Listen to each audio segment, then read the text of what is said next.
ও নমস্কার। আজকে আমরা কথা বলবো ছোট গাড়ি মানে প্রাইভেট কার প্রাডো পাজারোর যে স্টিয়ারিং হুইল আছে, স্টিয়ারিং হুইল কতটুক আপনার ডাইনে অথবা বামে ঘুরে অথবা কাটানো হয়, এটা নিয়ে কথা বলবো।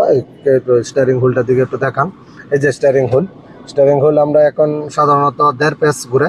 এই যে দেখেন, এই যে এখানে মানে সোজা আছে। এই যে ঘুরাইলাম, এই যে হলো 1 পেস। হ্যাঁ, 1 পেস। এখন আরো হবে আধা পেস। এই যে শেষ। এই যে দেখেন শেষ। এটা হলো 1.5 পেস। এখন হলো এটা আমার ডাইন দিকে 90 ডিগ্রি ঘুরছে। এখন যদি আমি ওটারে বাম দিকে নিতে চাই, তাহলে 90 আর 90 180 ডিগ্রি ঘুরাইতে হবে। মানে 1.5 পেস 3 পেস। এই যে দেখেন এখন হলো আমার ফুল ডান দিকে ঘোরানো আছে। এখন এই যে 1 পেস 1.5 পেস। হ্যাঁ, এখন হলো গিয়ে 2 পেস। এই যে 3 পেস। এখন হলো বাম দিকে 90 ডিগ্রি ঘোরানো আছে।